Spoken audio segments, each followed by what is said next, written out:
Okay, hello everyone, सभी को फिर से गुड इवनिंग। तो जैसा आप सभी को पता है, हम लोग चैप्टर नंबर 13 कर रहे थे, सरफेस एरिया एंड वॉल्यूम, पृष्ठीय क्षेत्रफल और आयतन। लास्ट क्लास में आपको बेलन के बारे में पढ़ाया गया था, यानी सिलेंडर के बारे में पढ़ाया गया था। सिलेंडर में क्या क्या चीज बताई गई थी कि आपके पास अगर कोई सिलेंडर है जिसकी त्रिज्या आर है, या फिर सिलेंडर का त्रिज्या बेलन की त्रिज्या दी जाए, या फिर इसके आधार की त्रिज्या, दोनों ही ऊपर और नीचे वाले को आधार कहते हैं। तो आप कहोगे सर आधार की त्रिज्या अगर आर है, ऊंचाई अगर बेलन की एच है, तो इसके वक्र भाग का क्षेत्रफल जो होगा, अगर मैं आपको ये वाले भाग का क्षेत्रफल आपसे पूछूं कि मुझे बस इस वाले भाग का क्षेत्रफल बता दो, तो ये कहते हैं ये होता है 2 पाई आर एच। ठीक है, तो ये होता है हमारा 2 पाई आर एच।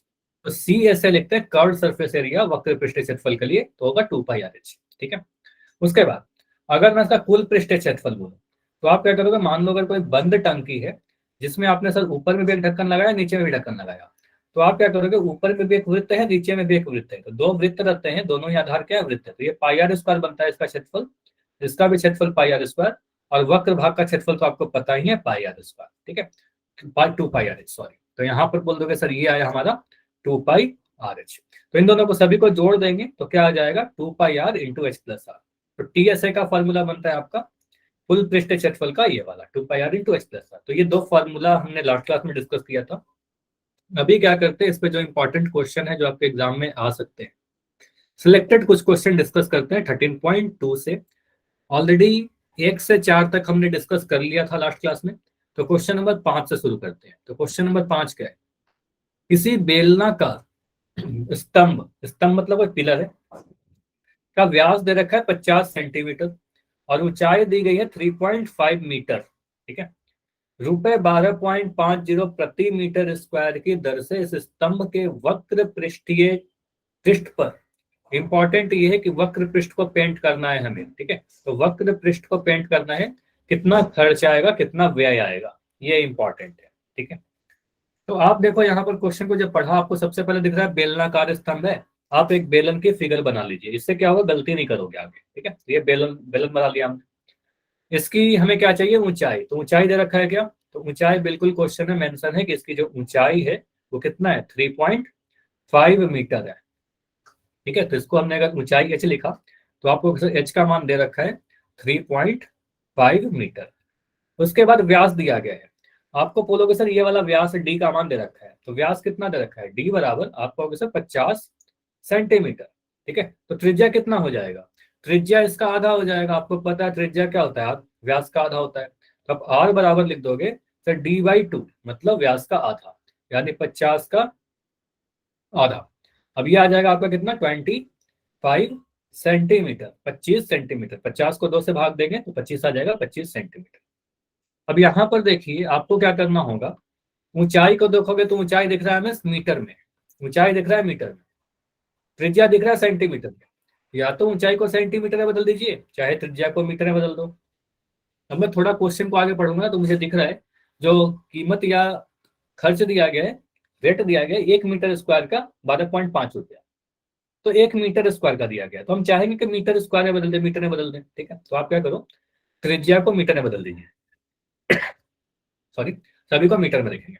ठीक है, तो आप बोलोगे सर यहाँ पर क्या करेंगे, आर का मान कितना आ जाएगा, 25/100 मीटर। क्यों किया, आपको पता है सर सेंटीमीटर को मीटर में बदलने के लिए हम क्या करते हैं, 100 से भाग लगा देते हैं। ठीक है, आपको बताया था। तो आपको किस 100 से भाग लगा दिया, इसको या तो इतना रहने दो, या फिर इसको काटोगे तो कितने बार में कट जाएगा, एक 25, 5 पंजे 25, 5 से काटा 20 बार में, फिर 4 बार में कट जाएगा, तो 1/4 मीटर। ठीक है, तो ये लिख दो 1/4 मीटर। यहाँ पे मैं लिखता हूँ, ये गया आपका हमारा 1/4 मीटर। तो त्रिज्या आ गया 1/4 मीटर। ठीक है, चाहे तो 0.25 लिख सकते हो, मैं 1/4 लेता हूँ। ठीक है, इसके बाद अगर मैं यहाँ पर आपको बोलना है सर इसको पेंट किस भाग को कर रहे हो, तो यहाँ पर समझो लिखा गया है स्तंभ के वक्र पृष्ठीय क्षेत्रफल को पेंट करना है, वक्र भाग को, बस इस वाले भाग को पेंट करना है, ऊपर और नीचे वाले भाग को पेंट नहीं करना है। ठीक है, तो वक्र पृष्ठीय क्षेत्रफल का फॉर्मूला क्या होता है, आपको पता है इसका जो क्षेत्रफल होता है 2 पाई आर एच होता है। ठीक है, तो इसका वक्र पृष्ठीय क्षेत्रफल सी एस ए निकाल दो खंभे का, ये आ जाएगा 2 पाई आर एच। ठीक है, सॉल्व करिए, 2 का मान 2 लिखो, पाई का मान 22/7 लिखेंगे, आर का मान त्रिज्या आपका है 1/4, इंटू एच का मान कितना है, एच का मान 3.5, ठीक है, इतना है। इसको सॉल्व करते हैं, देखते हैं क्या क्या आ रही है, ठीक है। 2 से काटा 4 को कितने बार में कटा, 2 दूनी 4, ठीक है।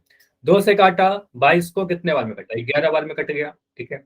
अब इस 3.5 को क्या करें, इस 3.5 को क्या करें, इस पॉइंट को मैं हटा रहा हूँ, पॉइंट को जैसे ही हटाऊंगा नीचे में 1 लिख दूंगा, पॉइंट के बाद एक अंक है 5, ठीक है, तो एक जीरो लगा दिया, पॉइंट हट गया, 35/10 बन गया। तो ये आपका आ रहा है 11/7 गुना, और क्या बच रहा है, 35/10, 35/10।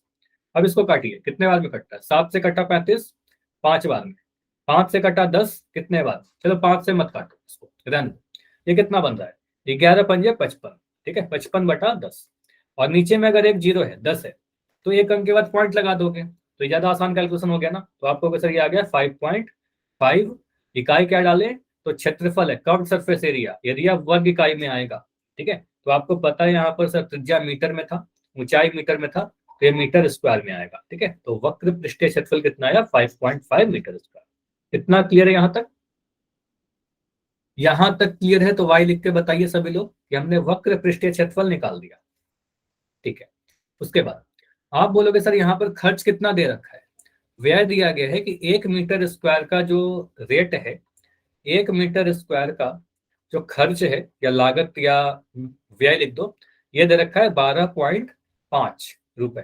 देखो क्वेश्चन में देखोगे तो 12.50 लिखा हुआ था, इसको मैं 12.5 लिख रहा हूँ, आपको पता लास्ट वाले जीरो को हटा सकते हैं, तो 12.5 लिख, तो 5.5 मीटर स्क्वायर का खर्च कितना आएगा, 5.5 इंटू 12.5 रुपए, ठीक है। तो जब भी खर्च वाला क्वेश्चन आएगा थोड़ा इंपॉर्टेंट हो जाता है, तो उसको करना जरूर, ठीक है। तो आप यहाँ पर सीधे गुना करिए, आपका आंसर रेडी है। तो आपको सर 125 लिख देते हैं, और यहाँ पर 55 लिख देते हैं, बिना दशमलव का गुना कर दीजिए। 5×5 = 25 का 5 हासिल 2, 5×10 2 12 का 2 हासिल 1, 5×1 = 5 1 6, ठीक है। फिर से 5 है तो फिर से सेम नंबर से गुना करना है, फिर से रिपीट हो जाएगा 625, ठीक है। इसको जोड़ो कितना मिलेगा, 5 5 2 7 6 2 8 और यहाँ पर 6, तो मिल रहा है 6 1 7, तो ये मिल रहा है आपका 6.875। पॉइंट कहां पर लगाए, तो पॉइंट आपको पता है, एक 5 यहाँ पर है दशमलव का, एक 5 यहाँ पर है, 2 अंकों के बाद पॉइंट लगाना होगा, तो 68.75 इतना रुपए आपके खर्च हो जाएंगे, ये हमारे आंसर हो गए, ठीक है। क्लियर है, बताइए। तो ये पूरा सॉल्यूशन दिख रहा है आपको, सिंपल था। हमने क्या किया, खंभे का वक्र पृष्ठीय क्षेत्रफल निकाला, उसको रेट से गुना कर दिया, हमारा आंसर आ गया, ठीक है, सिंपल। जब भी रेट का क्वेश्चन आएगा यही करेंगे, देखना है आपको कि कौन सा क्षेत्रफल को पेंट करना है, और क्षेत्रफल निकालिए और रेट से गुना कर दीजिए, ठीक है। अगला अगला जो क्वेश्चन है, इसमें क्या बोला गया है, एक लंब वृत्तीय बेलन। अच्छा, मैं बार बार कह रहा हूं कि जब भी लंब वृत्तीय बेलन देगा, इसको कंफ्यूज मत करना, आपके लिए वो बेलन ही है, आपके सिलेबस में लंब वृत्तीय बेलन ही है, ठीक है। तो एक बेलन का क्वेश्चन है, आगे मैं क्वेश्चन नहीं भी पढ़ रहा हूं, तो इतना पढ़ के मुझे समझ में आ रहा है कि सर बेलन का तो क्वेश्चन है ये वाला, ठीक है, बेलन बना लिया, ठीक है। इसका वक्र पृष्ठीय क्षेत्रफल 4.4 मीटर स्क्वायर दे रखा है, मतलब सी से दे गया है। यदि बेलन की आधार की त्रिज्या 0.7 मीटर है, तो इसकी ऊंचाई ज्ञात करिए। इस बार आपसे ऊंचाई पूछा जा रहा है, ठीक है। तो मान लिया इसकी ऊंचाई h है, मान लेते हैं इसका जो हाइट है हमारा ये h है, ठीक है। इसका त्रिज्या मान लेते हैं कि r है, ठीक है। तो क्वेश्चन में क्या दिया गया है, आपको दिया गया है कि रेडियस जो है हमारा, त्रिज्या जो है वो 0.7 मीटर है, आधार की त्रिज्या देगा था 0.7 मीटर। ऊंचाई हमें नहीं पता, ऊंचाई का मान आपको बताना है, ठीक है। और यहाँ पर देखिए चीज बोला गया वक्र पृष्ठीय क्षेत्रफल। वक्र पृष्ठीय क्षेत्रफल का मतलब क्या हुआ, ये वाला भाग, ठीक है, ये जो घुमा हुआ भाग है, ठीक है, इस वाले भाग को वक्र पृष्ठीय क्षेत्रफल करते हैं। इसका फॉर्मूला भी यूज किया, ये था हमारा 2πRh। तो CSA का फॉर्मूला क्या होता है, 2πRh। तो आपको अभी जो दिया गया ना उसी को लिखिए। तो CSA दे रखा है कितना, 4.4 मीटर स्क्वायर, ठीक है, 4.4 मीटर स्क्वायर। इसमें पुट करिए फॉर्मूला, तो CSA का फॉर्मूला 2πRh, 2πRh बराबर 4.4, ठीक है। अब यहाँ पर जो जो मान आपको पता है उसके मान रख दीजिए, जिसका मान नहीं पता है उसका मान रहने दीजिए, निकल जाएगा आपको, ठीक है। तो 2 के जगह पर तो 2 लिखेंगे, पाई के स्थान पर आपको पता है 22/7 होता है, ठीक है, 22/7, जब तक कुछ नहीं अलग नहीं दिया रहे। आर का मान कितना है, आर का मान क्वेश्चन में दिया गया था 0.7, तो यहाँ लिख दिया 0.7 इंटू एच का मान कितना है, एच का मान तो हमें बताना है, तो एच की जगह पर एच रहने दो, ठीक है, एच की जगह पर एच रहने दो, बराबर 4.4।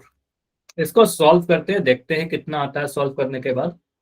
तो यहाँ पर क्या आ रहा है हमारा, इस पॉइंट को आपने हटाया, इस पॉइंट को जैसे ही हटाओगे, पॉइंट को हटाया, नीचे में 1 लिख दोगे, ठीक है, पॉइंट के बाद 1 अंक था, यहाँ पर 0 बन गया, तो 0.7 जो है वो बन के आ गया आपका 7/10 बन गया, ठीक है, 7/10 बन गया। अब मैं 7 से 7 को काट रहा हूँ, ठीक है, क्लियर है, 7 से मैंने 7 को काट दिया, नीचे और एक अंश में एक हर में है।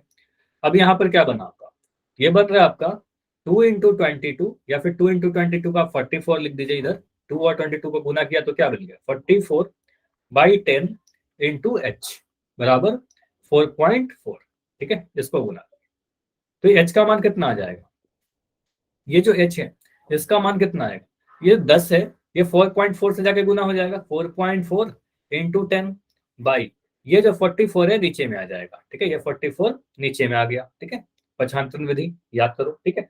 तो अब यहां से आप मुझे बताइए, बस इतना बताओ कि अगर मैं 4.4 को 10 से गुना करूंगा कितना मिलेगा, इतना क्लियर सभी को, 4.4 को अगर 10 से गुना करें कितना मिलेगा, दो तरीके से आपको बताया है कि या तो पॉइंट को एक अंक दाएं तरफ ले जाओगे तो ये 44 बन जाएगा, अच्छा 4.4 ये मैंने गलती किया यहाँ पर, बराबर नहीं आएगा गुना आएगा, ठीक है, तो आपको सर 4.4 को अगर हम 10 से गुना करें तो एक अंक या तो दाएं तरफ लेके जाइए तो 44 बन जाएगा, या फिर इस पॉइंट को आप हटाइएगा तो नीचे में 10 लिखोगे, जैसे 10 से 10 को काट दिया आ गया हमारे पास 44, तो ये मिल रहा है इसको गुना करने पर 44, और नीचे में भी 44 है, तो 44 को अगर मैं 44 से भाग लगाऊं तो क्या मिल जाएगा, 44 को मैं 44 से भाग लगा दूं तो क्या मिलेगा, आपको पता है कि x को मैं अगर x से भाग लगाऊं सर 1 मिलेगा, अगर मैं 8 को 8 से भाग लगाऊं कट जाएगा 1 मिलेगा, अगर मैं 103 को 103 से भाग लगाऊं आपका 1 मिल जाएगा, कभी भी अगर अंश और हर में सेम नंबर लिखे गए हैं तो 1 मिलेगा, ठीक है, तो 44 को 44 से भाग दोगे तो आपका 1 मिल जाएगा, ठीक है, 1 मीटर हमारा आंसर हो गया, ठीक है। मीटर क्यों लिया, क्योंकि त्रिज्या मीटर में था और क्षेत्रफल मीटर स्क्वायर में था, तो हमारा 1 मीटर आंसर आ गया, तो ऊंचाई कितना आ गया इस बेलन का जो भी है, तो इसको कहेंगे सर 1 मीटर है आंसर, क्लियर, बताइए, फिर पूरा क्वेश्चन का सॉल्यूशन आ गया आपका, कर लेंगे ऐसा, यस और नो। तो जरूरी नहीं कि हमेशा आपसे सीएसए या टीएसए पूछा जाए, सीएसए देकर आपसे कभी त्रिज्या पूछी जा सकती है, सीएसए देकर कभी आपसे ऊंचाई पूछा जा सकता है, तो फंडामेंटल चीज सीखना हमें यही है कि जो भी दिया गया हो उसका फॉर्मूला यूज करिए, उसमें जिसके जिसके मान दिए हैं उसके मान पुट कर देंगे, बाकी सॉल्व करेंगे, आंसर अपने आप आ जाएगा, ठीक है। इसके बाद इस एक्सरसाइज का जो सबसे इंपॉर्टेंट क्वेश्चन है वो डिस्कस करते हैं, क्वेश्चन नंबर 11, ठीक है, ये काफी इंपॉर्टेंट क्वेश्चन है, इसको बिल्कुल छोड़ना मत, बिल्कुल वेरी वेरी वेरी इंपॉर्टेंट लगा लो, ये काफी इंपॉर्टेंट क्वेश्चन है, आपके एग्जाम में आने के बहुत ज्यादा चांसेस है, ठीक है।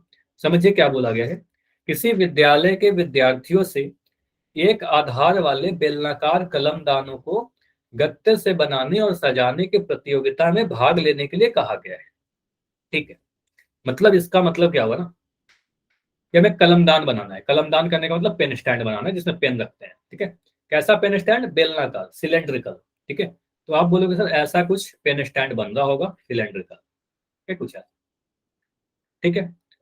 अब इसको क्या बोले गत्ते से बनाना है, ठीक है, कोई कार्डबोर्ड से बनाना है। अब यहाँ पर मुझे बताइए, यहाँ पर एक चीज और बोला गया था, एक आधार वाले, तो एक आधार वाले का मतलब क्या हुआ मुझे बताओ, आप जो ये बना रहे होगे तो यहाँ पर तो आप गत्ता लगाओगे ही इस भाग में, ठीक है, इस भाग में तो गत्ता लगाओगे ही, ठीक है, मुझे बताइए क्या यहाँ पर हम गत्ता लगाएंगे नीचे वाले भाग में, ये बताओ, क्या नीचे वाले भाग में आप गत्ता लगाओगे या नहीं लगाओगे, कार्डबोर्ड लगाओगे कि नहीं लगाओगे, पैक करोगे ना नीचे से, अगर नीचे से खुला छोड़ देंगे तो फिर पेन कैसे रखेंगे, ठीक है, नीचे तो गत्ता लगा दिया, ऊपर में मुझे बताइए ऊपर में गत्ता लगाएंगे क्या, यहाँ पर ऊपर में गत्ता लगाएंगे नहीं, क्योंकि आपको पता सर अगर ऊपर भी लगा दोगे आप, ऊपर से भी पैक कर दोगे तो फिर पेन कहाँ रखोगे आप, ठीक है, तो आपको एक आधार रखना है, एक में पैक करना है, एक तरफ से खुला रखना है, ठीक है, यहाँ से बंद करना है, नीचे से आपको बंद करना है और ऊपर से खुला रखना है, ठीक है, तभी ये पेन स्टैंड बनेगा ताकि हम इसमें पेन रख सके, ठीक है, चलिए तो कुछ ऐसा हमारा पेन स्टैंड बन गया, जिसमें आपने एक तो गत्ता इस भाग पर लगाया वक्र भाग पर, और एक हमने नीचे वाले आधार में लगाया। ठीक है, तो आगे बोला गया है प्रत्येक कलमदान का 3 सेंटीमीटर त्रिज्या है और 10.5 सेंटीमीटर ऊंचाई का होना था। ठीक है, तो इससे क्लियर हो गया कि हमें त्रिज्या दे रखी है, तो इसका अगर त्रिज्या को मैं अगर r लिख दूं, ऊंचाई को अगर मैं h लिख दूं, तो मुझे बताओ त्रिज्या कितना दे गया है। क्वेश्चन में दे गया है कि त्रिज्या आपका 3 सेंटीमीटर है, 3 सेंटीमीटर। ऊंचाई कितना दिया गया है आपको, अगर सर ऊंचाई जो है h का मान 10.5 सेंटीमीटर है, दोनों ही सेंटीमीटर में दिया गया था। अच्छा बात है, दोनों ही सेंटीमीटर में कुछ कन्वर्ट नहीं करना पड़ेगा हमें। ठीक है, तो आप बोलोगे सर ऐसे ऐसे इसमें 35 प्रतिभागी है, मतलब इस गत्ते को बनाने वाले जो प्रोग्राम हो रहे हैं, कंपटीशन हो रहा है, इस कंपटीशन में 35 बच्चे भाग लिए। ठीक है, तो विद्यालय को कितना गत्ता खरीदना पड़ेगा बच्चों को अगर देना हो तो, ठीक है, बनाने के लिए। तो आप बोलोगे सर एक कलमदान का आप क्षेत्रफल निकाल दो, तो एक कलमदान बनाने में कितना गत्ता लग रहा है, तो आप एक कलमदान का क्षेत्रफल निकालिए। तो आप कहोगे सर एक कलमदान यानी पेन स्टैंड का क्षेत्रफल कितना, या पृष्ठीय क्षेत्रफल लिख दो या फिर क्षेत्रफल लिख दो, आंसर आपका सही होगा, कुछ भी नंबर नहीं कटेंगे। तो आप क्या बोलोगे सर, यहाँ पर आप सोचो, आपको कोई फॉर्मूला नहीं याद करना है। ठीक है, कोई फॉर्मूला नहीं यूज करना, सिंपली आप समझो आपने लगाया कहाँ पर, आपने कुछ यहाँ पर लगाया, इस वाले भाग पर आपने लगाया है गत्ता। ठीक है, और इसको कहते हो सर ये क्या हमारा वक्र भाग, यानी यहाँ पर हमारा वक्र भाग पर गत्ता लग रहा है इस वाले भाग में। ठीक है, तो आपको सर एक तो हमने कर्व्ड सरफेस एरिया ले लिया, वक्र पृष्ठीय क्षेत्रफल ले लिया, प्लस आप मुझे बताइए गत्ता और कहाँ लगाया, गत्ता और नीचे लगाया आधार में। ठीक है, तो आपको सर एक आधार का क्षेत्रफल ऐड करना पड़ेगा, एक आधार। अच्छा, यहाँ पर अरमान एंड एक बच्चे साहिल, एन क्या लिख रहे हो, एन कुछ डाउट है क्या, माइक ऑन करके बता दीजिए कोई डाउट है तो। देखो मैं फिर से यहाँ बता रहा हूँ, आपने क्या किया, एक कलमदान का क्षेत्रफल निकालना है, तो एक कलमदान, ओके कोई बात, ठीक है, ओके। तो यहाँ पर आप बोलो सर ठीक है, मैं रिपीट कर रहा हूँ, एक कलमदान का जो पृष्ठीय क्षेत्रफल है उसमें लग क्या रहा है, वक्र भाग पर लग रहा है गत्ता और नीचे में गत्ता लग रहा है, तो नीचे वक्र भाग का क्षेत्रफल मैंने सी से लिख दिया, और एक आधार मतलब नीचे वाला का आधार लिख दिया। ठीक है, अब सी एस ए का फॉर्मूला क्या होता है, सी एस ए का फॉर्मूला आपको पता है 2πr h प्लस एक आधार, तो आधार एक ही लेना है, ऊपर से तो खुला है, तो नीचे वाले आधार का क्षेत्रफल कितना होगा, ये बोलोगे सर वृत्त है πr², तो इस बार आपको बस एक ही वृत्त का क्षेत्रफल ऐड करना है। याद करो टीएसए में हम लोग 2 वृत्त का क्षेत्रफल ऐड कर रहे थे, इस बार आपको एक वृत्त का ऐड करना है, क्योंकि ऊपर से तो खुला हुआ है, ऊपर में तो गत्ता लगा नहीं रहे। ठीक है, तो यहां पर आप क्या करोगे, 2πrh प्लस πr², इसको सॉल्व करिए। 2πrh को मैंने लिखा 2πrh, 10 के जगह पर प्लस लिखा, πr² की जगह पर पाई, r² की जगह पर मैंने लिखा r इंटू आर। ठीक है, r² की जगह पर मैंने दिया r इंटू आर। ठीक है, r² आपको पता है क्या होता है, r इंटू आर। अब कुछ कॉमन आ रहा है क्या, तो देखिए कॉमन क्या है, पाई यहाँ पर भी है, पाई इस वाले में भी है, आर यहाँ पर भी है और आर यहाँ पर भी है, तो पाई आर को कॉमन ले लीजिए। ठीक है, आप क्या करोगे, पाई आर को कॉमन ले लोगे, तो जैसे ही आपने पाई आर को कॉमन लिया, पाई आर को कॉमन लिया। अच्छा, यहाँ पर कुछ बच्चे एन लिख रहे हो, क्या प्रॉब्लम हो रही है, कुछ डाउट है, आवाज नहीं आ रही है, क्यों एन लिख रहे हो, कंसेप्ट में प्रॉब्लम है, समझ में आ रहा है कि नहीं आ रहा है। चलो अभी मैं पूछ रहा हूँ, अगर कभी डाउट हो ना तो आप डी लिखा करो, मैं हमेशा बता रखा हूँ, अगर डाउट है तो डी लिख के बताइए मुझे, डाउट है क्या, एन मत लिखो, अगर डाउट है तो डी लिखिए, मुझे इससे क्लियर हो जाएगा कि डाउट है।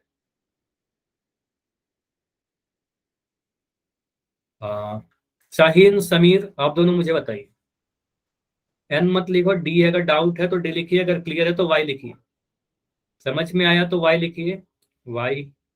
ठीक है, Y Y Y, specially Sameer आप मुझे बताओ, और शाहीन सानी वाई। ठीक है, ओके ओके ओके, ठीक है, एन मतलब नो डाउट। ओके, देखो एन लिखने से कंफ्यूजन थोड़ी ये होती है कि आपको समझ में आ रही है कि नहीं आ रही है, अगर कभी डाउट हो तो डी लिखना, मैं हमेशा के लिए बोल देता हूँ। ठीक है, तो आपको सर यहाँ पर पाई आर, ठीक है, अभी आगे बढ़ते हैं।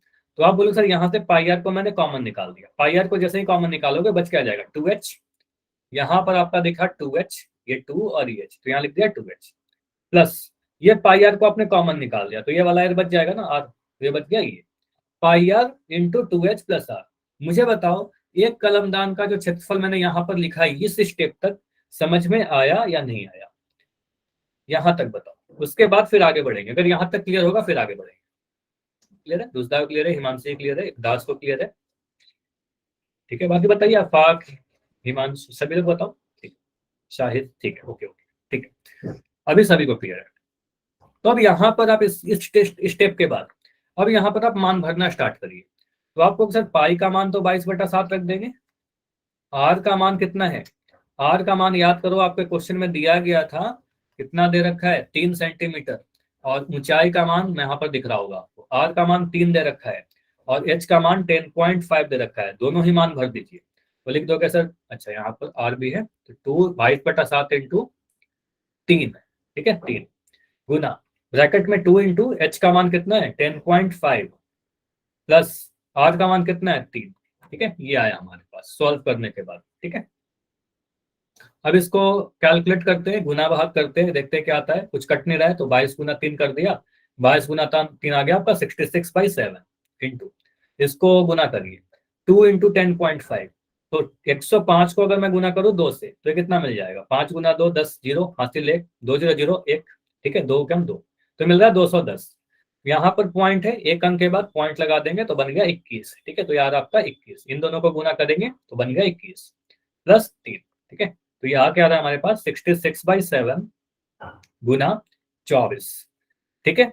अब यहां पर समझना है आपको कि अगर यहां पर आप कैलकुलेट करने जाओगे ना एग्जैक्ट, तो काफी लेंदी हो जाएगा आपके लिए, तो ध्यान रखिएगा, इसको छोड़ देना ऐसे ही। अगर इसको आप दशमलव में कन्वर्ट करोगे काफी लेंदी कैलकुलेशन हो जाएगा, इसको ऐसे ही रहने दीजिएगा। आप बोलोगे सर एक कलमदान का क्षेत्रफल हमने निकाल लिया, अब मुझे बताइए ऐसे ऐसे कितने कलमदान बनाने हैं?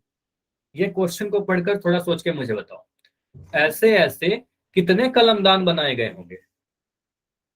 35 बच्चों ने भाग लिया ना, दिख रहा है यहाँ पर, 35 बच्चों ने भाग लिया, तो हर एक बच्चे ने कलमदान बनाया होगा, तो 35 कलमदान बने होंगे। तो 35 कलमदान का क्षेत्रफल कैसे निकलेगा?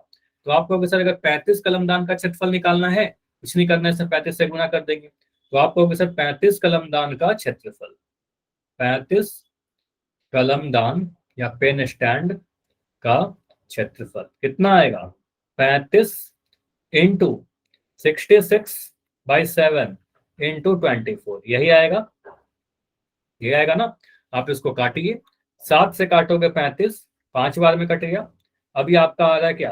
5 इंटू 66 इंटू 24, 5 को मैं पहले 24 से गुना कर दे रहा हूँ, 66 को मैं 66 रख रहा हूँ, 24 को 5 से गुना करिए तो कितना बात है? कैलकुलेशन को आसान बनाना चाहिए हमेशा, ठीक है। 5 चौके 20 का जीरो हासिल 2, 5 10 2 बार, ठीक है, आ गया 120। तो आपका आ गया 120, 66 को 120 से गुना करना है, ठीक है, 66 से 120 से गुना करना है।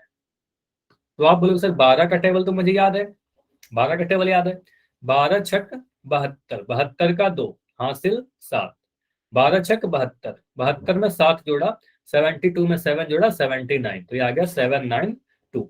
एक जीरो था यहाँ पर, एक जीरो लगा दिया। अब यहाँ पर क्या लिखे?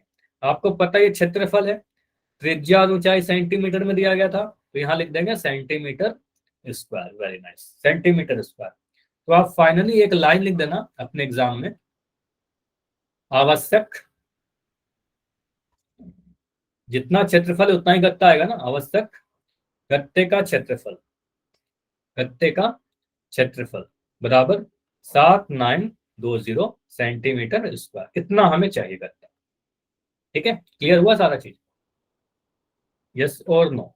अभी बताओ, ये क्लियर है?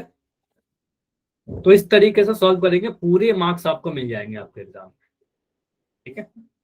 चलिए इसके बाद जो एक दो क्वेश्चन मैंने छोड़े हैं बीच के, कुछ क्वेश्चन ट्राई कर लेना, अगर कोई डाउट हो तो बिल्कुल मुझसे पूछ लेना, ठीक है, अगले क्लास में डिस्कस करेंगे। अभी आते हैं अगली आकृति पर। तो जो अगला स्टेप आपको पढ़ना है एक्सरसाइज 13.3 में, वो है शंकु यानी कोन। अब शंकु को पहले समझ लेते हैं कि शंकु या कोन कौन सी आकृति करते हैं जो ऐसा आपको दिखता है, ठीक है, कुछ ऐसा। ये क्या है? एक बर्थडे कॉपी कैप है, ठीक है, कैप है, बर्थडे कैप या जोकर का कैप, ठीक है, जोकर की टोपी, या कह सकते हो सर आइसक्रीम का कोन, ठीक है, आइसक्रीम कोन, कई जगह पर आप लोग देखे हो या।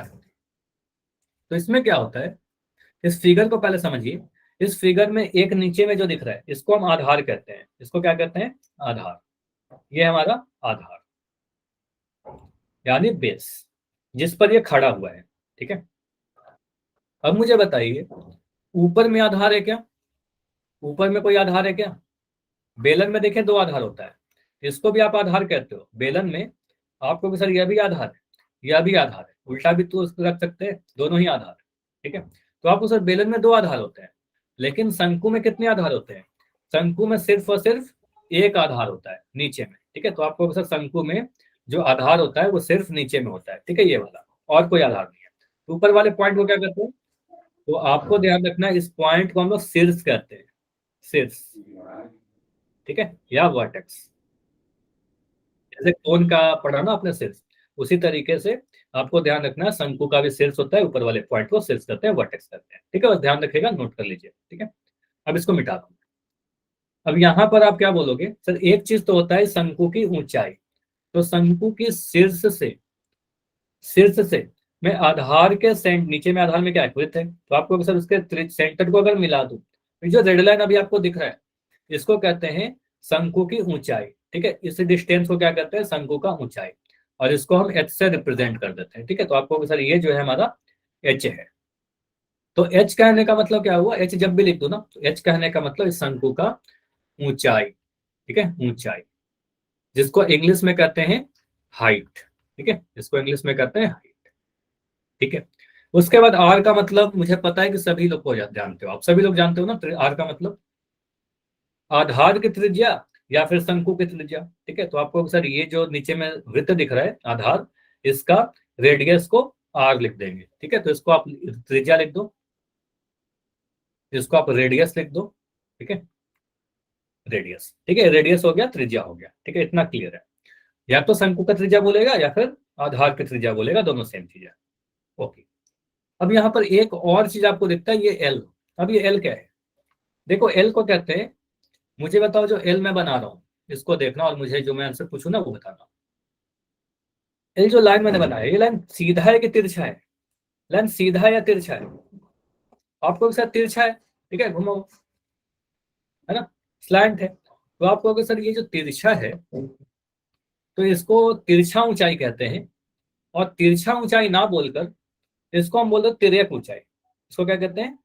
इस डिस्टेंस को कहते हैं तिर्यक ऊंचाई। तिर्यक ऊंचाई मतलब ये समझना, तिरछी ऊंचाई, ज्यादा रिलेट कर पाएंगे हम लोग। तिर्यक ऊंचाई, तो उसको एल से रिप्रेजेंट कर देते हैं, एल से। ठीक है, तो मान के चलना एल तिरछा होता है। ठीक है, याद करने के लिए बता रहा हूँ, एल तिरछा होता है। ठीक है, तो आपको सर एल जो है हमारा, एल जब भी लिखा मिलेगा तो एल का मतलब तिर्यक ऊंचाई। तो मुझे बताइए शंकु में कितने टाइप के ऊंचाई हो गए, कितने प्रकार के ऊंचाई है? दो टाइप के ऊंचाई है ना। एक तो ऊंचाई है डायरेक्ट, और एक है मेरे पास तिर्यक ऊंचाई। दो टाइप की ऊंचाई है। ये क्लियर है कि ऊंचाई कौन सा है, तिर्यक ऊंचाई कौन सा है और त्रिज्या कौन सा है? ठीक है, ये क्लियर है ना। चलो, तो ये फिगर से हमें क्लियर है कि तिर्यक ऊंचाई कौन सा है, स्लैंट हाइट कौन सा है, और एल कौन सा है। ठीक है, अब इस फिगर को फिर से मैं आप समझा रहा हूँ, समझना। अगर मैं इस फिगर में देखूं, तो क्या आप लोग को दिख रहा है कि एक हमारे पास यहाँ पर एक समकोण त्रिभुज बन रहा है, राइट एंगल ट्रायंगल बन रहा है, जो मैंने यहाँ बनाया। ठीक है, एक समकोण त्रिभुज बन रहा है। तो आपको भी सर अगर इसका हम नाम दे दें, इसका हमने नाम दे दिया पी क्यू आर। अगर इसका नाम दे दिया, इस त्रिभुज का नाम पी क्यू आर, और वही त्रिभुज को मैं यहाँ पर बना ले रहा हूँ। ठीक है, उसी त्रिभुज को मैंने यहाँ कुछ बनाया, पी क्यू आर। वही लिख दो यहाँ पर कि ये वाला पॉइंट पी है, इस वाले पॉइंट को क्यू बोल रहे हैं, इस पॉइंट को आर कह रहे हैं। यह समकोण त्रिभुज है। तो समकोण त्रिभुज में 90 डिग्री के सामने वाले भुजा को क्या कहते हैं? 90 डिग्री के सामने वाले भुजा को कर्ण कहते हैं। ठीक है, ये कर्ण है। अब पी क्यू क्या कह सकते हैं? पी क्यू को लंब कह सकते हैं, और क्यू आर को आधार कह सकते हैं। समकोण त्रिभुज में तो ऐसा ही होता है किसी भी राइट एंगल ट्रायंगल में। तो पाइथागोरस प्रमेय क्या कहता है? एक आपने पढ़ा है पाइथागोरस प्रमेय। ठीक है, तो पाइथागोरस प्रमेय जो आपने पढ़ा है उसको यूज करने का वक्त आ गया है। ठीक है, तो आपको सर पाइथागोरस प्रमेय यही कहता है कि कर्ण का जो वर्ग होगा, कर्ण का जो वर्ग होगा वो लंब का वर्ग प्लस आधार का वर्गों का योग होगा। Hypotenuse square equal to perpendicular square plus base square, ऐसा पढ़ा होगा, ठीक है। कर्ण का स्क्वायर बराबर लंब स्क्वायर प्लस आधार स्क्वायर, ठीक है। तो यहां से आप कह सकते हो कर्ण है कौन सा फिगर में, तो कर्ण है हमारा लाइन पी क्यू, देखते चलिएगा साथ के साथ। तो कर्ण है हमारा पी क्यू, तो आप लिख दोगे सर यहाँ पर, सॉरी पी आर है ना, पी आर फिगर में पी आर लिखा गया है, तो आप बोल सर यहाँ पर लिख देंगे पी आर, तो ये लिख देंगे पी आर का स्क्वायर बराबर लंब कौन सा है, लंब है आपका, बताओगे नाम, कौन सा लंब है, पी क्यू है क्या, पी क्यू है ना, तो आपको सिर्फ पी क्यू लिख दीजिए। तो लंब नहीं लिखना है, लंब का स्क्वायर लिखना है, तो आप यहाँ पर लिख दोगे पी क्यू का स्क्वायर प्लस आधार कौन सा है हमारा, आधार बताइए जल्दी से, तो आधार है हमारा क्यू आर, नाइस। तो आपको सर क्यू आर आधार है, लेकिन हमें तो लिखना है आधार का स्क्वायर, क्यू आर का स्क्वायर, तो आप बोल दोगे सर यहाँ पर हमें लिख देना है क्यू आर का स्क्वायर, ठीक है, क्यू आर का स्क्वायर, ठीक है। अब फिगर पे देखिए, अब फिगर पर आ जाइए, ये वाले फिगर पर, ठीक है, इस फिगर को देखिए जहां पर शंकु बना हुआ है, ठीक है, इस फिगर को देखिए शंकु, तो शंकु को आप देखोगे तो आपको वहां से क्या क्या दिख रहा है, पी आर का स्क्वायर, पी आर क्या है हमारा, पी आर तिर्यक ऊंचाई है, पी आर ये वाला है तिर्यक ऊंचाई एल, ठीक है, तो यहाँ लिख दोगे एल का स्क्वायर, ठीक है बराबर पी क्यू क्या है, पी क्यू को तो आपने एच बोला था, ऊंचाई बोला था आपने, तो आप लिख दोगे सर ये तो ऊंचाई है हमारा, तो यहाँ लिख देंगे एच का वर्ग प्लस क्यू आर क्या है हमारा, क्यू आर है हमारा त्रिज्या, तो क्यू आर तो हमारा त्रिज्या था रेडियस, तो आप लोग यहाँ पर आर का स्क्वायर, तो एल एच आर में एक रिलेशन आ गया, एक संबंध आ गया। संबंध क्या कहता है, ये रिलेशन बस यही कहता है, आपको ये ध्यान रखना है, एल का वर्ग बराबर एच का वर्ग प्लस आर का वर्ग, ठीक है। तो ये रिलेशन है, काफी इंपॉर्टेंट है, इसको ध्यान रखिएगा, ठीक है। एल एच आर में कुछ नहीं है, पाइथागोरस प्रमेय यूज कर रहे हैं। इससे भी इंपॉर्टेंट, कई बार आपसे सीधे फॉर्मूला अगर पूछ लिया जाए, कभी आपसे सीधे फॉर्मूला पूछ लिया जाए तिर्यक ऊंचाई का, तो आप नोट करिएगा, आपके एग्जाम में 1 नंबर का पूछा जाता है, वेरी इंपॉर्टेंट मैं लिख रहा हूं यहाँ पर, या सिर्फ तिर्यक ऊंचाई सीधे मुझे निकालना हो तो मैं सीधे लिख दूंगा एल का जो मान होगा वर्गमूल H square plus are square, ठीक है। ये कहां से आया ये भी मैं समझा दे रहा हूं, ये मैंने कैसे लिख दिया, ऐसे पहला और दूसरा दोनों सेम है, समझना। देखो अगर मैं कभी लिखता हूं ना एक्स का वर्ग बराबर 8, तो अगर मैं एक्स का मान आपसे पूछ रहा हूँ एक्स का मान कितना होगा, आप क्या बोलोगे, सर यहाँ पर आपने वर्ग लगाया था, यहाँ पर आपने वर्ग लगाया था, यहाँ पर वर्ग हट गया, नीचे में वर्ग हट गया, जैसे ही वर्ग हटता है दूसरे तरफ वर्गमूल आ जाता है, दूसरे तरफ वर्गमूल आ जाता है, यहाँ पर लिख देंगे वर्गमूल 8। तो ये चीज हमें ध्यान रखना होगा, ठीक है। तो अगर मैं लिख रहा हूँ एक्स स्क्वायर का मान, समझना एक्स स्क्वायर का मान 25, तो एक्स का मान कितना हो जाएगा, आपको सर एक्स का मान निकालना है, इस वर्गमूल को आप हटा दीजिए, ठीक है, इस वर्गमूल को आप हटा दिया आपने, तो यहाँ पर लिख दोगे वर्गमूल, सॉरी वर्ग को हटाया तो वर्गमूल लगा दिया, और वर्गमूल 25 कहने का मतलब 5 गुना 5, आपका आंसर आ जाएगा 5, ठीक है। तो समझ में आ रहा है कि कैसे हो रहा है, जब भी वर्ग हटेगा दूसरे तरफ वर्गमूल लगा देंगे, ठीक है। तो यहां से आपने वर्गमूल हटाया, सॉरी वर्ग हटाया, तो दूसरे तरफ आपने वर्गमूल लगा दिया, ठीक है, यही तो किया ना, वर्ग हटाकर वर्गमूल लगा दिया, ठीक है, यही कर रहा हूं, ठीक है, वर्ग हटाया वर्गमूल लगा दिया, क्लियर है दोनों चीज, बताइए, ठीक है। तो ये नोट कीजिएगा, ये भी ध्यान रखिएगा, एक्स स्क्वायर का मान अगर 25 है तो मैं लिखा छोड़ देता हूँ, इससे आपको याद आ जाएगा 25, ठीक है, ऐसा लिखते हैं, ठीक है। तो एक रिलेशन हमने देख लिया कि एल का मान तिर्यक ऊंचाई जो होगा वर्गमूल ऊंचाई का वर्ग प्लस त्रिज्या का वर्ग होगा, ठीक है, इस तरीके से निकाल सकते हैं, इंपॉर्टेंट है ये भी और यह भी, दोनों याद रखिएगा, ऐसे कोई भी एक याद रहेगा तो दोनों याद ही है, ठीक है, एक भी अगर याद है आपको तो दूसरा तो अपने आप निकल जाएगा, बस वर्गमूल को हटाया गया है, वर्ग को हटाकर वर्गमूल लगा दिया गया है। अब इस फिगर को मैं फिर से ले रहा हूं, इसको समझना, यहाँ पर और क्या हमें जानना है, एक तो हमने क्या क्या सीखा, इस फिगर को मैं फिर से एक पेज पर ले रहा हूँ, ठीक है, देखो ये हमारा शंकु, तो आपने पहला जो फॉर्मूला सीखा, पहला हमें ये ध्यान रखना था कि सर एल जो होगा वो वर्गमूल होगा एच का स्क्वायर प्लस आर का वर्ग, पहला चीज। दूसरा फॉर्मूला, अगर मैं पूछूं इसका वक्र पृष्ठीय क्षेत्रफल बताइए, वक्र पृष्ठीय क्षेत्रफल, तो वक्र पृष्ठीय क्षेत्रफल का मतलब आपको पता है सी एस ए, ठीक है, C S A curved surface area, तो कर्व्ड सरफेस एरिया कौन सा क्षेत्रफल पूछा जा रहा है, मान लो अगर टोपी बना रहे हो आप, तो जहां पर भी आप कपड़ा लगाओगे या कागज लगाओगे, ठीक है, यह वाले भाग का क्षेत्रफल आपसे पूछा जाए जिस पर भी आप कपड़ा लगा रहे हो, ठीक है, ये वाला भाग, तो ये क्या कहलाता है, वक्र पृष्ठीय क्षेत्रफल। और इसका जो क्षेत्रफल बनता है वो आपको सीधे याद रखना है, सर ये बनता है pi r L. Very nice अड्डास, अड्डास ने लिख भी दिया है पाई आर एल, तो यहाँ लिखेंगे सर पाई आर एल। ठीक है, सी एस ए का फॉर्मूला क्या हुआ, पाई आर एल। एच का यूज करेंगे नहीं, एल का यूज करेंगे, पाई आर एल, ऊंचाई नहीं है, तिर्यक ऊंचाई है।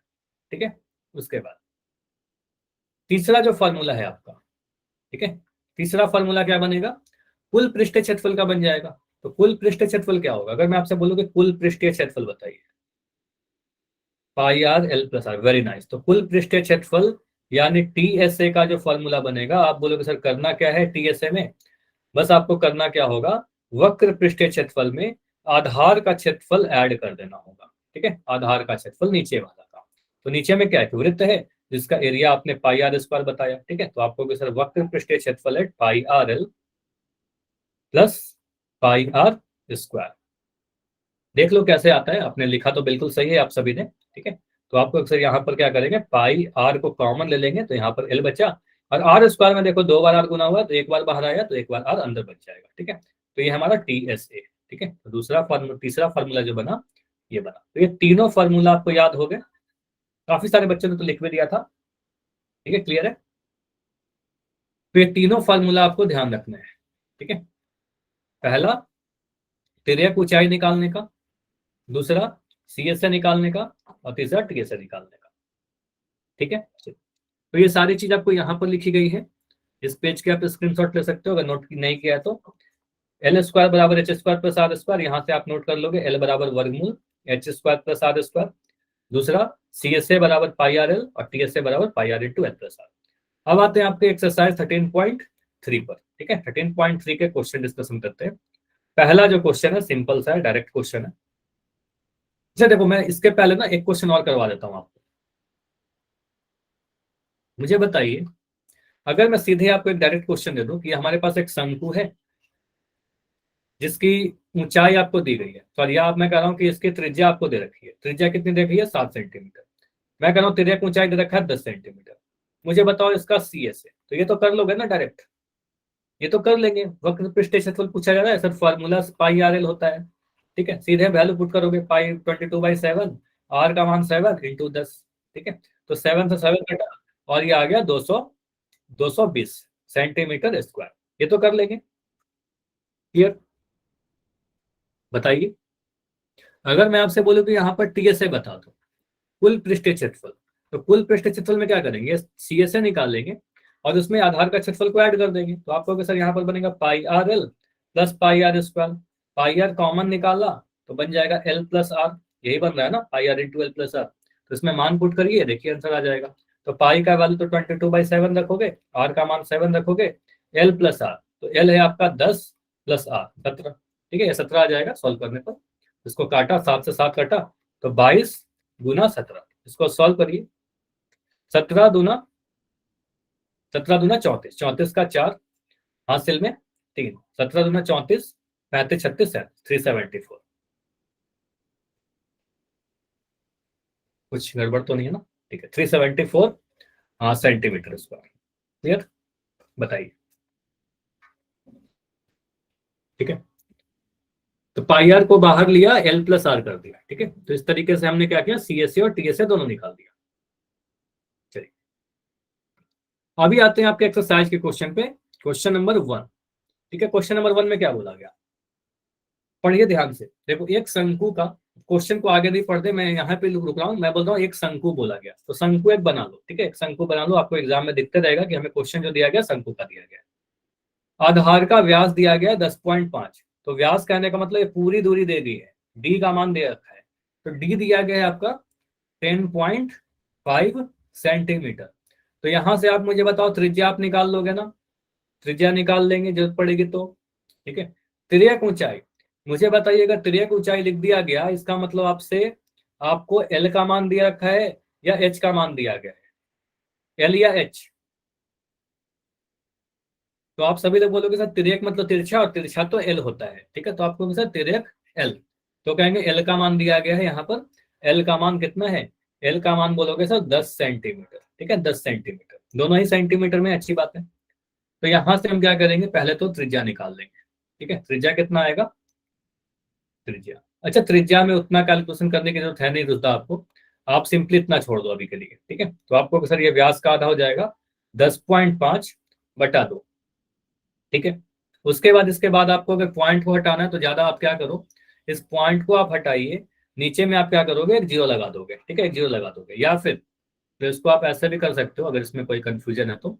10.5 है और बाई 2, इतना किया, 10.5/2 किया। अब आपको पता सर ऊपर में पॉइंट है, तो इस पॉइंट को हटाने के लिए नीचे में एक सुटेबल नंबर से गुना करेंगे। पॉइंट को हटाया, गुना में एक कर दिया, पॉइंट के बाद एक अंक था, नीचे में जीरो लगा दिया। ठीक है, एक जीरो लगा दिया, तो ये आपका आ गया 105/20। ठीक है, 105/20। Clear, clear, okay. तो 105/20 भी रहने दे सकते हो या फिर इसको काट सकते हो। ठीक है, जैसे उसने ने काटा, तो उसको यहाँ पे क्या करेंगे, 5 से काटिए, 5 चौके 20, 5 दूनी 10, 5 एकम 5। ठीक है, तो ये आ गया आपका 21/4, ये आ गया आपका सेंटीमीटर में। ठीक है, तो 21/4 सेंटीमीटर, इसको दशमलव में मत कन्वर्ट करो, 21/4 सेंटीमीटर रहने दो। ठीक है, बस इतना। उसके बाद अब क्या बोलेंगे, सर में बोलना है इसका वक्र पृष्ठीय क्षेत्रफल बताना है। तो वक्र पृष्ठीय क्षेत्रफल मतलब ये वाला भाग, ये वाले भाग का क्षेत्रफल आपसे पूछी जा रही है। तो इसका भाग का क्षेत्रफल में कितना होता है, पाई आर एल। नाइस, तो पाई आर एल। तो यहाँ बोलेंगे सर सी एस ए के लिए जो फॉर्मूला है हमारे पास वो है पाई आर एल। पुट करिए, पाई का मान जब तक कुछ नहीं बोला जाए पाई का मान 22/7 पुट करते रहेंगे। आर का मान आपका 21/4 दिया गया है और एल का मान आपका 10 है। ठीक है, इसको सॉल्व करिए, देखिए आंसर आ रहा है। 7 से काटा 21 को, 3 बार में कट गया, 7×21। 2 से काटा, 2×2 = 4, 2 से काटा 11 बार में कट गया, 2 से काटा ये 5 बार में कट गया। तो क्या बन रहा है, 11×3 = 33 गुना 5। 33 को 5 से गुना करिए, 5×3 = 15 का 5 हासिल 1, 5×3 = 15 = 16, तो 165। इकाई क्या डालेंगे, देखो आपका त्रिज्या और ऊंचाई सभी सेंटीमीटर में दी गई थी, तो यहाँ पर क्षेत्रफल है ना, एरिया है, तो एरिया क्या होगा, सेंटीमीटर स्क्वायर में होगा आंसर। ठीक है, समझ में आया। तो ये तो आसान सा क्वेश्चन था, सीधे सीधे हमने मान दिए गए थे और आपने फार्मूला में पुट किया, आंसर आ गया। ठीक है, चलिए तो अब आगे बढ़ते हैं। अगला जो क्वेश्चन इंपॉर्टेंट है जो आपको करना चाहिए वो है क्वेश्चन नंबर 3। ठीक है, क्वेश्चन नंबर 3 पर आते हैं। क्वेश्चन नंबर 2 ट्राई करना, वहां पर टीएसए निकालना है, टीएसए का फार्मूला यूज करोगे आ जाएगा आपका आंसर, कैलकुलेट करोगे आंसर आ जाएगा। सेम कंसेप्ट है, जहां सारी चीज दे रखी है, बस टीएसए निकालना है, टीएसए का फार्मूला यूज करोगे। यहां पर बोला गया एक शंकु का वक्र पृष्ठीय क्षेत्रफल 308 सेंटीमीटर स्क्वायर है, वक्र पृष्ठीय क्षेत्रफल दे दिया गया और इसकी तिर्यक ऊंचाई 14 सेंटीमीटर दी गई है। ज्ञात कीजिए आधार की त्रिज्या और ज्ञात कीजिए शंकु का कुल पृष्ठीय क्षेत्रफल, दो चीज हमसे पूछा जा रहा है।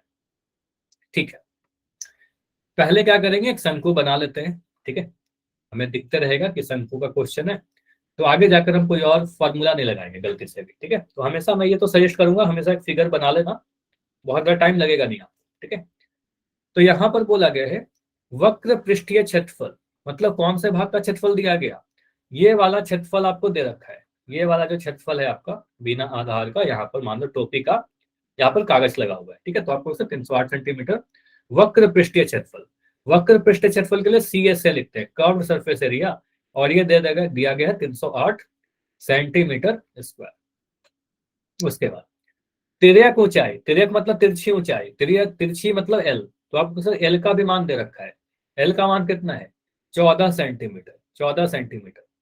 ठीक है, अब हम मान लेना है कि त्रिज्या अगर आर है, अगर त्रिज्या आर है, ठीक है, तो आप क्या बोलोगे, सर CSA का फॉर्मूला क्या होता है, CSA का फॉर्मूला आपको पता है, पाई आर एल, पाई आर एल अभी यूज किया था, तो यहाँ पर लिख देंगे पाई आर एल बराबर 308 सेंटीमीटर स्क्वायर। ठीक है, पुट करिए मान, पाई का मान आपको पता है 22/7 रखते जाना है, आर का मान नहीं पता तो आर लिख दीजिए, एल का मान 14 है तो 14 लिख दीजिए, और ये आपका आ गया 308 के बराबर। अब यहाँ पर क्या करेंगे, काटेंगे पहले 7 से 14 को, 7 से काटा 14, 2 बार में कट गया। अब ऊपर में क्या है, यहाँ पर 22 × R × 2 बराबर 308। सॉल्व कर लेते हैं इसको, इसको सॉल्व करने पर क्या मिलता है, आर का मान, ये आर का मान कितना हो जाएगा, 308/2 × 22। ठीक है, जो 2 और 22 उधर गुना में है आपके साथ, इधर आके भाग में हो जाएगा। 2 से अगर मैं 308 को काटू, कितने बार में कटेगा?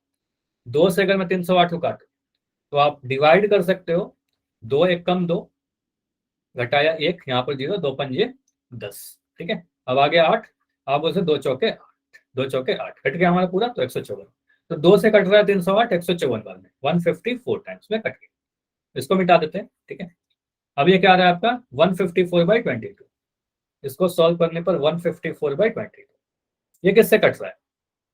या तो आप 11 से काटिए, या तो 22 से काटिए, या फिर 2 से काटिए। तो मैं 11 से काट रहा हूँ, 11 से मैं काट रहा हूँ, 11 से 2 बार में कट जाएगा। 11 से 154, 11 एकम 11 है तो 15, तो 4 बच रहा है, तो 44 हो गया। तो 11 चौके 44। ठीक है, तो ये बन रहा है 114, ये बन गया आपका 14/2। 14/2 और 14/2 कहने का मतलब 7। ठीक है, 7 इकाई क्या लिखे? देखो तिर्यक ऊंचाई सेंटीमीटर में था, क्षेत्रफल सेंटीमीटर स्क्वायर में था, तो आप बोलोगे सर ये सेंटीमीटर आएगा, तो 7 सेंटीमीटर आंसर। क्लियर? तो यहां पर हम क्या बोलेंगे सर, त्रिज्या जो आया 7 सेंटीमीटर आया। ठीक है, पहले भाग का क्षेत्र आंसर। तो यहाँ पर आपके क्वेश्चन में तो नहीं बोला गया था, लेकिन अगर मैं आपसे पूछता हूं कि मुझे व्यास भी बता दो, तो व्यास कितना होगा? व्यास कितना होगा? 2 गुना त्रिज्या, तो 14 आ जाएगा ना, 14 सेंटीमीटर। ठीक है, मैं मिटा देता हूँ, नहीं पूछा गया था क्वेश्चन में, अगर पूछा जाएगा तो 14 सेंटीमीटर बोल देते हैं। ठीक है, अब आपसे बोला गया था कि शंकु का कुल पृष्ठीय क्षेत्रफल भी बताइए मुझे, तो कुल पृष्ठीय क्षेत्रफल निकालिए। तो कुल पृष्ठीय क्षेत्रफल का फॉर्मूला लगा दो। सेकंड नंबर में क्या होगा? टीएसए। टीएसए के लिए क्या फॉर्मूला है? Pi r l plus are. ठीक है, देखो फॉर्मूला काफी सारा आपने पढ़ लिया टीएसए का। ठीक है, बेलन का फॉर्मूला आगे जाकर और भी पढ़ोगे, स्फीयर का। ठीक है, कंफ्यूज मत करना, सारे फॉर्मूला को ध्यान रखिएगा, कौन से आकृति का कौन सा फॉर्मूला है। ठीक है, अब यहाँ पर मान भरते हैं। पाई का मान आपको पता है, सारे मान पता है आपको। आर का मान आपको पता है, अभी निकाला 7। एल का मान आपको पता है, यहाँ पर कितना 10 गुना, सॉरी 10+7। ठीक है, 10+7। एल का मान 10, आर का मान 7। 7 से 7 कटा, ये कितना आ रहा है आपका? आपका आ रहा है 22 × 17। ठीक है, 22 × 17। ठीक है, बताइए। एल का मान 14, एल का मान 14 है क्या? एल का मान देख लेते हैं। अच्छा, एल का मान 14 है, तो एल का मान 14 रख दो यहाँ पर, सॉरी। तो एल का मान यहाँ पर 14 पुट करेंगे। अगर आपने 10 लिखा था उसको सही कर लीजिए, ये 14 प्लस 8, ये 7। ठीक है, तो ये मिल रहा है आपका 22 × 14 और 7 को जोड़ेंगे तो 21। तो 22 को 21 से गुना कर देना है, आपका आंसर आ जाएगा 22 × 21। गुना करिएगा, 1 से गुना करेंगे तो आ जाएगा 2 2, 2 से गुना करेंगे आ जाएगा 4 4, 2 6 4। तो ये 462 आ रहा है ना, 462। क्या डाले? सेंटीमीटर स्क्वायर डालेंगे, ऑफकोर्स सेंटीमीटर स्क्वायर। क्लियर? तो 462 सेंटीमीटर स्क्वायर आ रहा है। ठीक, चलो एक क्वेश्चन और कर ले, ये तो ठीक है, समझ में आया।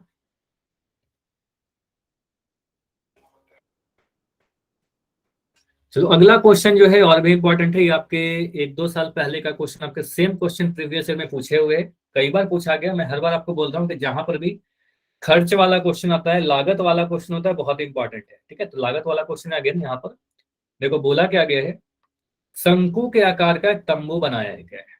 ठीक है, मैंने आगे क्वेश्चन ही नहीं पढ़ा, मैंने एक शंकु बना लिया। ठीक है, मैंने क्वेश्चन बाद में पढ़ेंगे, पहले तो शंकु बना लेते हैं। बना दिया, ऐसा तंबू है कुछ 10 मीटर ऊंचा है। मुझे बताइए इसको देखकर आपको क्या लग रहा है कि एल दिया गया है या फिर एच दिया गया है? 10 मीटर क्या है, एल या एच? H, very nice. तो ऊंचाई बोला गया, तो आपको सर ऊंचाई मतलब तो एच होता है, तिर्यक ऊंचाई बोलता तब एल लिखते। तो आपको पता है यहाँ पर एच का मान। ठीक है, तो आपने बोला एच का मान दे रखा है, एच कितना है? एच बराबर 10 मीटर। ठीक है, उसके आधार की त्रिज्या 24 मीटर है। ठीक है, तो आर का मान कितना है? आर का मान आपने बोला सर आर भी दे रखा है हमें, कितना? 24 मीटर। ठीक है, ज्ञात कीजिए तंबू की तिर्यक ऊंचाई। सबसे पहले तो तिर्यक ऊंचाई ही निकाल लो आप, तिर्यक ऊंचाई एल है। ठीक है, तो एल का मान कितना होता है? आप बोलोगे सर एल का फॉर्मूला आपने पढ़ा, तिर्यक ऊंचाई बराबर H square plus are square, ये पढ़ा आपने? बताइए, पढ़ा है ना अभी? अगर ये भूल जाओगे तो इतना लिखोगे पाइथागोरस प्रमेय, H square plus are square, यहाँ से ये हटाओगे तो वर्गमूल आ जाएगा। ठीक है, सेम चीज है। तो आपको सर एल का मान वर्गमूल H square plus are square, इसमें पुट करिए। तो h का वर्ग कितना होता है, h का वर्ग 10 का वर्ग कर दीजिए, r का वर्ग 24 का वर्ग कर दीजिए। ठीक है, सॉल्व करिए। तो 10 का वर्ग तो 100 हो जाएगा, और 24 का वर्ग अगर आपको याद हो कि 484 होता है, डायरेक्ट डाल देना। अगर नहीं याद है कोई बात नहीं, आपको गुना करना पड़ेगा। आपको मैंने 20 तक बोला याद करने, उसके ऊपर का आएगा तो गुना कर लेना। 4 चौके 16 का 6, हासिल एक 4 दूनी 8 एक 9, 4 से 24 से 4 दूनी 8, 2 दूनी 4, इसको गुना करिए 6 9 8, 9 8 17 का 7, हासिल एक, और ये 576, मैंने 421 का बोल दिया था ना, 22 का बोल दिया था। ठीक है, तो यहाँ पर 24 का आएगा, 24 का 576, 22 का 484, 24 का 576। ठीक है, तो आप बोलो 576, तो यहाँ पर आ गया हमारा 576। इसको गुना कर ले, 24 का जो वर्ग आया 576 आया। अब इसको मैं यहाँ पर मिटा दे रहा हूँ, ये तो गुना कर लोगे ना। ठीक है, तो इसको मैं, मुझे बताइए 100 को अगर मैं 576 से ऐड कर दूं तो ये कितना आ रहा है। 576 में अगर 100 से ऐड कर दोगे तो मिल जाएगा आपका 676।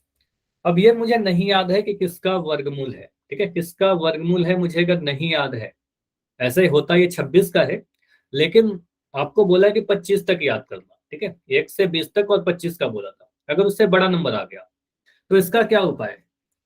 अगर नहीं याद हो तो मान लो इससे बड़ा कोई नंबर आ जाएगा, मान लो इसका तो याद है, इससे बड़ा नंबर आ जाएगा तो क्या करेंगे। तो यहाँ पर आपको क्या करना पड़ेगा, गुणनखंड करना पड़ेगा। 676 को आप गुणनखंड करिए, फैक्टराइजेशन, प्राइम फैक्टराइजेशन जो बताया था आपको। तो इसको आप 2 से काटिए, तो 2 से काटेंगे कितने बार में कटेगा, 2 से काटा 2 तिया 6, फिर से काटा 2 तिया 6, और एक 7 है, 2 अठे 16। ठीक है, 338 बार में कट जाएगा, 338 आएगा इरफान। फिर 2 से काटिए तो आपको कटेगा सर 2 एक कम 2, एक 3 था तो एक बन गया 13, 2 छक 12, 2 नमा 18। अब 169 आपको दिख गया होगा सर, 169 जो है वो 13 का है वर्ग। ठीक है, इसका मतलब आप लिख सकते हो सर 13 गुना 13 हो जाएगा, ये 13 गुना 13, और यहाँ 13 से भाग लगाएंगे तो एक आ जाएगा। ठीक है, तो 676 को हम लिख सकते हैं, 676 को हम बोल सकते हैं इसके गुणनखंडों के रूप में अगर हम लिखें, तो यहाँ पर सर हमारा आएगा वर्गमूल 2 इंटू 2 इंटू 13 इंटू 13। ठीक है, 2 गुना 2 गुना 13 गुना 13, ये लिख दिया। ठीक है, अब यहाँ पर आप क्या बोलोगे, सर जो भी जोड़े में उसको बाहर निकाल दीजिए। 2 का जोड़ा बन रहा है, एक बार बाहर आ जाएगा।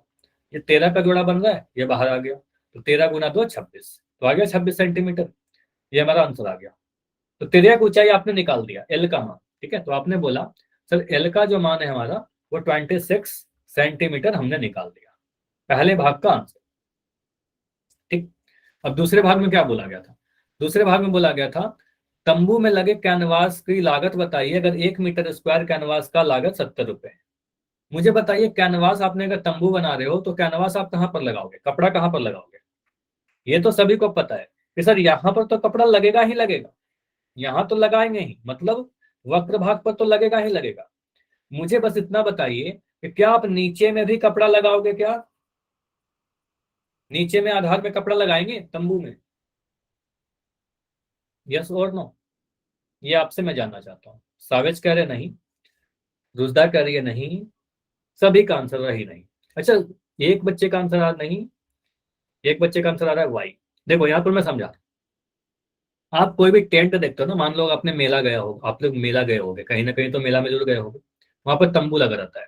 तो तंबू में क्या होता है, आप क्या कहोगे सर, दीवार तो लगा रहता है तो चारों तरफ या सर्कस में, लेकिन नीचे में कोई कपड़ा नहीं है, नीचे में तो ग्राउंड है ना, वो लगा गंदा होगा। ठीक है, तो आपको सर नीचे में कोई भी कपड़ा नहीं लगाएंगे, तो आप क्या करोगे, आपको कपड़ा कहाँ लगाना है, आपको कपड़ा बस इस वाले भाग में लगाना है, नीचे में कोई भी कपड़ा नहीं लगाना है। ठीक है, नीचे में कोई कपड़ा नहीं लगेगा। ठीक है, तंबू में नीचे में कोई कपड़ा नहीं लगेगा। ठीक है, तो आपको हो गया यहाँ पर, हमें निकालना क्या है सर, वक्र पृष्ठीय क्षेत्रफल जहां पर कपड़ा लग रहा है। ठीक है, तो आप क्या करो यहाँ पर सेकंड भाग के लिए कैनवास का क्षेत्रफल लिख दो। ठीक है, कैनवास का क्षेत्रफल, तो ये क्या है हमारा, वक्र पृष्ठीय क्षेत्रफल। यहाँ पर ध्यान है ना, टीएसए मत निकालना, अगर आप टीएसए निकालोगे आपका आंसर गलत हो जाएगा। आपको पता है सर सिर्फ वक्र भाग पर ही कपड़ा लग रहा है। ठीक है, तो ये आएगा आपका पाई आर एल। ठीक है, तो ये आ गया पाई का मान 22/7, आर का मान आपको पता है, आर का मान कितना था, आर दिया गया था त्रिज्या 24। ठीक है, तो ये आ गया आपका 24। ठीक है, यहाँ लिख दो 24, एल का मान 26। देखो ये कुछ भी कैंसिल नहीं हो रहा है, कुछ भी कैंसिल नहीं हो रहा है, तो इसको ऐसे ही छोड़ दो। आप यहाँ पर ज्यादा गुना भाग मत करते जाना, डेसिमल में मत करना, ठीक है, स्क्वायर रहने दो। आप बस यहाँ पर लिख दो सर इतना सेंटीमीटर स्क्वायर बन जाएगा, ठीक है। अब मुझे बताइए रेट कितना है, 1 मीटर स्क्वायर को बनाने में लगाने में कितना खर्च आ रहा है, 70 रुपये लग रहा है। 1 मीटर स्क्वायर का खर्च 70 रुपये।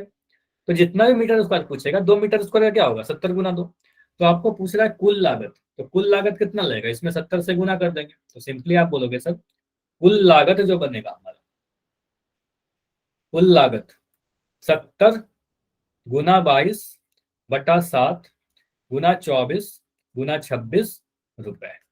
समझ में आया, ये समझ में आया, कुल लागत रुपए में आ गया, 70 से गुना कर दिया, जो भी क्षेत्रफल था उसमें 70 से गुना कर दिया। अब यहां से गुना करोगे तो देखिए 7 से कट जाएगा, 7 से कटा गया 10 बार में, तो ये बन गया आपका 10 × 22 गुना 24 गुना 26। तो इतना तो गुना करना पड़ेगा, इसका कोई उपाय है नहीं। 24 को 26 से गुना करिए, देखिए क्या आ रहा है, 26 24, 6 चौके 24 का 4 हासिल 2, 4 दूनी 8 9 10, ठीक है, तो ये 104 आ गया। उसके बाद 26 गुना 2, 6 दूनी 12 का 2 हासिल 1, 2 दूनी 4 1 5, तो ये गुना करके आ रहा है 4 2 6, तो ये आ गया आपका 624, ठीक है।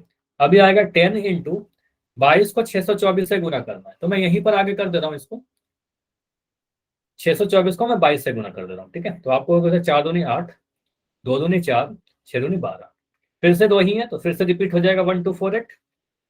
इसको जोड़िए 8 8 4 12 का 2 हासिल 1, 4 2 6 1 7, 2 1 3 1, तो ये मिलेगा सर 1 3 7 2 8। अब 10 को इससे गुना करना है तो क्या मिलेगा, 1 3 7 2 8 के बाद एक जीरो लग जाएगा, इतना रुपए। तो काफी महंगा तंबू है, कितना है, 1,37,280 रुपए का लागत लग रहा है, काफी महंगा है ना। तो कुल लागत इतना पड़ जाएगा, अगर इतना रुपए है तो ये तंबू बन जाएगा। बताइए महंगा है कि सस्ता है, कैसा है, कॉस्टली है कि नहीं है। 1,37,000 महंगा है ना, काफी महंगा है। तो 1,37,280 रुपए लग रहे हैं, ठीक है, इस तंबू को बनाने में, ठीक है। चलिए तो इसके आगे जो क्वेश्चन बच रहे हैं वो अगले क्लास में डिस्कस करके फिर आगे अगला आकृति के बारे में पढ़ेंगे, ठीक है। कोई डाउट है तो बिल्कुल मैं रुक रहा हूँ, अच्छा काफी लोग महंगा लिख रहे हैं, ठीक है। चलिए ठीक है, ओके, अभी स्टॉप करते हैं, इसके आगे अगले क्लास में डिस्कस करेंगे।